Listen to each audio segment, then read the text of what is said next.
ஸ்தோத்திரம். ஹல்லேலூயா. இன்றைக்கும் வேதத்திலிருந்து ஒரு வசனத்தை ஆராய்ந்து உங்களோடு சில நிமிடங்கள் பேசி ஜெபிக்கலாம் என்று நின்று கொண்டிருக்கிறேன். கர்த்தர் தாமே இந்த காரியத்தை ஆசீர்வாதமாக தேசத்திற்கு கட்டளையிடுவாராக. வாசிப்போம். லூக்கா எழுதிய சுவிசேஷம் 19வது அதிகாரம் 8, 9, 10 ஆகிய வசனங்களை. சகேயு நின்று கர்த்தரை நோக்கி, ஆண்டவரே, என் ஆஸ்திகளில் பாதியை ஏழைகளுக்கு கொடுக்கிறேன். நான் ஒருவனிடத்தில் எதையாகிலும் அநியாயமாய் வாங்கினது உண்டானால் நாளத்தனையாய் திருப்பி செலுத்துகிறேன் என்றான். இயேசு அவனை நோக்கி, இன்றைக்கு இந்த வீட்டிற்கு இரட்சிப்பு வந்தது. இவனும் ஆபிரகாமுக்கு குமாரனாயிருக்கிறானே. இழந்து போனதை தேடவும் ரட்சிக்கவுமே மனுஷகுமாரன் வந்திருக்கிறார் என்றார். இங்கே சகேயு என்கின்ற ஒரு மனிதனுடைய வாழ்க்கையிலே நடைபெற்ற காரியத்தை உங்களோடு பகிர்ந்து கொண்டு ஜெபிக்க விரும்புகிறேன். சகேயு என்று ஒரு மனிதன் இருந்தான். அவன் ஆயக்காரர்களுக்கு தலைவனும் வசதி படைத்தவனுமாக இருந்தான். மாத்திரமல்ல, அவன் குள்ளனாகவும் இருந்தான் என்று வேதம் சொல்கிறது. அருமையான தேவ பிள்ளைகளே, இந்த சகேயு ஆண்டவர் இயேசுவை பற்றி கேள்விப்பட்டிருந்தான். அவனுடைய இருதயத்திலே ஆண்டவர் இயேசுவை பார்க்க வேண்டும் என்கின்ற ஒரு உணர்வு இருந்து கொண்டே இருந்தது. ஆக அவன் ஆண்டவரை பார்க்க சந்தர்ப்பத்தை தேடிக்கொண்டிருந்தான். ஒரு நாள் அவனுக்கு செய்தி ஒன்று கிடைக்கிறது. ஆண்டவர் இயேசுவும் அவருடைய சீஷர்களும் எருசலேமுக்கு போவதற்காக அந்த வழியாக நடந்து போகிறார்கள் என்கின்ற செய்தியை கேட்கிறான். இந்த செய்தியை கேட்ட நேரத்திலே அவன் அந்த சந்தர்ப்பத்திலே ஆண்டவரை எப்படியாவது பார்த்தாக வேண்டும் என்று திட்டமிடுகிறான். அவன் அருமையான தேவ பிள்ளைகளே, அவனுடைய இருதயத்திலே ஒரு எண்ணம், தான் ஆண்டவரை பார்க்க வேண்டும், ஆனால் ஆண்டவர் அவனை பார்த்து விடக்கூடாது என்கின்ற ஒரு எண்ணம் அவனுடைய இருதயத்திலே உருவாகிறது. ஆக அதற்கு வசதியாக என்ன செய்ய வேண்டும் என்று அவன் சிந்தித்த போது அந்த வழி அருகே ஒரு காட்டத்தி மரம் நின்றது. அந்த காட்டத்தி மரத்தின் மேலே ஏறி இருந்து அதன் இலைகளால் தன்னை மறைத்து இவன் ஆண்டவரை பார்க்கவும் ஆண்டவர் இவனை பார்க்க முடியாத அளவிலே அந்த இலைகள் அவனை மறைத்துக் கொள்கின்ற விதத்தில் அவன் அங்கே இருந்து கொண்டு ஆண்டவருடைய வருகைக்காக காத்திருக்கிறான். ஆண்டவர் குறிப்பிட்ட நேரத்திலே அந்த இடத்தை கடந்து போக அந்த இடத்திலே கடந்து போகிறார். கடந்து போகிற நேரத்திலே அந்த காட்டத்தி மரத்தை அண்ணார்ந்து பார்க்கிறார். அங்கே சகேயுவை காண்கிறார். அப்பொழுது அருமையான தேவ பிள்ளைகளே, சகேயுவை பார்த்து, சகேயுவே, நீ இறங்கி வா, இன்றைக்கு நான் உன்னுடைய வீட்டிலே தங்குவதற்கு விரும்புகிறேன் என்று ஆண்டவர் கூறுகிறார். அருமையான தேவ பிள்ளைகளே, சகேயு நினைத்தான் ஆண்டவர் அவனை பார்க்க சாத்தியமில்லை, ஆண்டவரை அவன் பார்க்கலாம் என்று. ஆனால் அகிலத்தையும் படைத்த ஆண்டவருடைய கண்கள் உலகமெங்கும் திறந்திருக்கிறது என்பதை அவன் மறந்து போனான். இந்த வார்த்தைகளை கேட்ட சகேயு அப்படியே இறங்கி வருகிறான். அருமையான தேவப்பிள்ளை, இறங்கி வந்த சகேயு ஆண்டவரை அழைத்து கொண்டு விரைவாக அவனுடைய வீட்டிற்கு நடந்து போய்கொண்டிருக்கிறான். அவன் நடந்து போய்கொண்டிருந்த நேரத்திலே அவன் தன்னை பற்றி சிந்திக்கிறான். ஆமென். அவன் தன்னுடைய வாழ்க்கையை பற்றி சிந்திக்கிற போது அவனுடைய கண்களுக்கு முன்னாலே அவனுடைய வாழ்க்கையின் நிகழ்வுகள் அப்படியே அருமையான தேவ பிள்ளைகளே காட்சியளிக்கிறது. ஆக அவனுடைய வாழ்க்கை அவனுக்கு சில காரியங்களை உணர்த்தி கொண்டிருக்கிறது. எப்படி அந்த காரியங்கள் அவனோடு பேசியது? அருமையான தேவ பிள்ளையே, இந்த சொத்துக்களை எல்லாம் இவன் எப்படி சம்பாதித்தான்? இந்த வீட்டை அவன் எப்படி கட்டினான் என்கின்ற உணர்வுகள் அவனுக்குள்ளே வருகிறது. இதற்கெல்லாம் அவன் என்ன காரியங்களை செய்து இந்த காரியத்தை அவன் செய்தான், இந்த சொத்துக்களை சம்பாதித்தான், இந்த வீட்டை கட்டினான் என்கின்ற நினைவுகள் அவனுக்கு உள்ளே அப்படியே வருகிறது. பதட்டம் அடைகிறான், திகில் அடைகிறான். இந்த மகாபெரிய தேவனை, இந்த பரிசுத்த ஆண்டவரை அந்த வீட்டிற்குள்ளே எப்படிதான் அழைத்து போவேன் என்று அங்கலாய்க்கிறான். ஆண்டவரும் அவனும் அவனுடைய வீட்டை நோக்கி நடந்து கொண்டிருக்கிறார்கள். இந்த நேரத்தில் இவருடைய இருதயத்திற்குள்ளே எப்படியாக ஒரு போராட்டம் தொடர்கிறது. அந்த போராட்டத்தின் மத்தியிலே அவன் தன்னுடைய பாவங்களை தன்னுடைய மனதிற்குள்ளாரே ஆண்டவருக்கு நேராக அறிக்கை செய்கிறான். தன்னுடைய பாவங்களுக்காக அவன் ஆண்டவர் சன்னிதானத்திலே மன்னிப்பு கேட்கிறான்.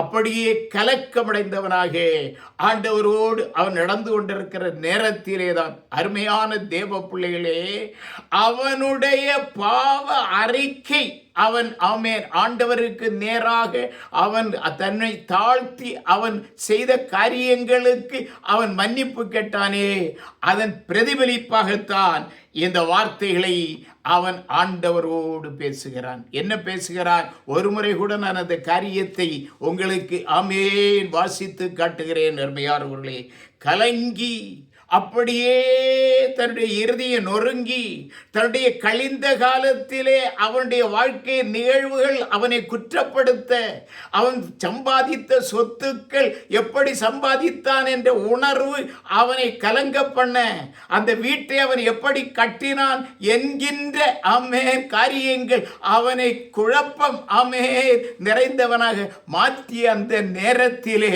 அவன் ஆண்டவருக்கு தன்னுடைய பாவங்களை அறிக்கை செய்து தன்னை ஒப்பு கொடுத்து அந்த நேரத்திலே ஆண்டவர் இயேசுவுக்கு முன்பாக அவன் இந்த வார்த்தைகளை பேசுகிறான். அருமையானவர்களே, சக்கேயு நின்று கர்த்தரை நோக்கி, ஆண்டவரே, என் ஆஸ்திகளில் பாதியை ஏழைகளுக்கு கொடுக்கிறேன். நான் ஒருவனிடத்தில் எதையாகிலும் அநியாயமாய் வாங்கினது உண்டானால் நாளத்தனையாக திருப்பி செலுத்துகிறேன் என்றான். இயேசு அவனை நோக்கி, இன்றைக்கு இந்த வீட்டுக்கு ரட்சிப்பு வந்தது, இவனும் ஆபிரகாமுக்கு குமாரனாய் இருக்கிறானே, இழந்து போனதை தேடவும் ரட்சிக்கவுமே மனுஷகுமாரன் வந்திருக்கிறார் என்றார். அருமையான தேவ பிள்ளைகளே, கிறிஸ்துவுக்குள் பிரியமானவர்களே, நீங்களும் கூட ஆண்டவரை நீங்கள் பார்க்க வேண்டும், ஆசீர்வாதங்களை பெற்றுக்கொள்ள வேண்டும். ஆனால் ஆண்டவர் உங்களை பார்க்க கூடாது என்கின்ற நிலையிலே உங்களுடைய வாழ்க்கை ஆண்டவருக்கு எதிரானதாக, அருமையான தேவ பிள்ளைகளே, அப்படியே நீங்கள் ஆண்டவருடைய காரியங்களுக்கு ரட்சிப்பிற்கு தூரமானவர்களாக உங்களையே நீங்கள் மூடிக்கொண்டு வாழ்ந்து கொண்டிருக்கலாம். அருமையானவர்களே, நீங்கள் ஆண்டவரை பார்க்க வேண்டும், ஆண்டவரால் நீங்கள் ஆசீர்வதிக்கப்பட வேண்டும். ஆனால் ஆண்டவர் உங்களை பார்க்கக்கூடாது என்ற எண்ணத்தோடு மனதும் மாமிசமும் விரும்புகிற வாழ்க்கையை நீங்கள் செய்து கொண்டிருக்கலாம். ஆகவே உங்களுக்கு முன்னாலே சக்கேயு ஒரு அடையாளமாக இருக்கிறான். அருமையான தேவ பிள்ளைகளே, அருமையானவர்களே, வேதம் கூறுகிறது, கர்த்தருடைய கண்கள் பூமி அனைத்தும்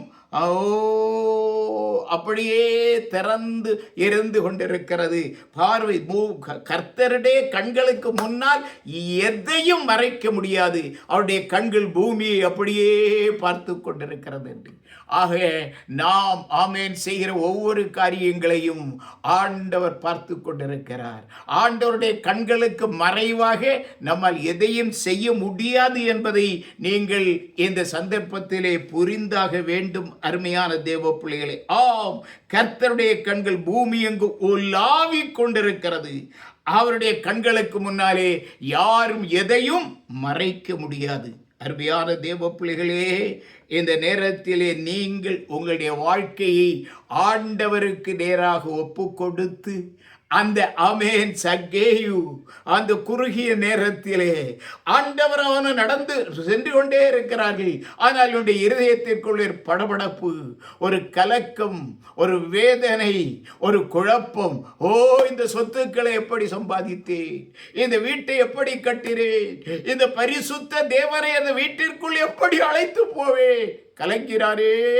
அருமையான தேவ பிள்ளைகளே, ஆகே நீங்களும் கூட ஆமே உங்களை உய்த்து ஆராய்ந்து உங்களுடைய வாழ்க்கையின் பகுதிகளை நினைத்து ஆமேன் ஆண்டவர் சன்னிதானத்திலே உங்களை ஒப்பு கொடுத்து ஆண்டவருக்கு உங்களுக்கு இருக்கிற இடைவெளி ஆமேன் ஆண்டவர் உங்களை பார்க்க கூடாது என்று மறைந்திருக்கிறீர்களே, அந்த மறைவு விலக்கப்பட்டு ஆண்டவர் சன்னிதானத்திலே உங்களுடைய வாழ்க்கையை ஒப்பு கொடுத்து நீங்கள் அறிக்கை செய்து நீங்கள் உங்களை ஆமேன் விடுதலையாக்கி உங்களுடைய வீடுகளிலே என் ஆண்டவர் தங்குகின்ற அளவிலே நீங்கள் ஆமேன் ஆண்டவருடைய பிள்ளைகளாக மாற வேண்டும் என்று என் ஆண்டவர் விரும்புகிறார். அல்லேலூயா. அதிகமாக நான் பேச விரும்பவில்லை. உங்களுடைய வாழ்க்கையை ஆண்டவருக்கு ஒப்பு கொடுக்க வேண்டும். ஆண்டவர் உங்களை பார்க்க விரும்புகிறார். அவருடைய பார்வைக்கு நீங்கள் விலகி ஓடக்கூடாது. கர்த்தர் உங்களை ரட்சிக்கிறார். கர்த்தர் உங்களை ஆசீர்வதிக்கிறார். கர்த்தர் உங்களை ஆசீர்வாதமான பாதைகளுக்கு நேராக வழி நடத்துவார். ஒப்புக்கொடுங்கள். ஜெபம் பண்ணுவோமா?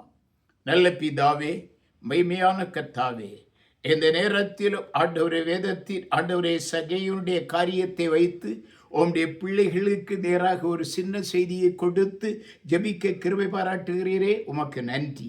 ஆண்டவரே தேவரே, அப்பா பிதாவே, இயேசுவே, தேவ பிள்ளைகள் என்று சொல்லிக்கொண்டு ஆண்டவரை ஆராதிக்கிறோம் என்று ஆண்டவரே தேவனே இருக்கிற நிலையிலே தேவ பிள்ளைகள் என்று தங்களை காட்டிக்கொண்டு மனதும் மாமிசமும் விரும்புகிற வழியிலே வாழ்ந்து ஆண்டவருக்கு தங்களுடைய வாழ்க்கையை மறைத்து கொண்டிருக்கிற அநேகர் எங்களிலே இருக்கிறார்கள். ஆண்டவரே, அவர்களை உடைய சன்னிதானத்தில் ஒப்புக் கொடுக்கிறேன்.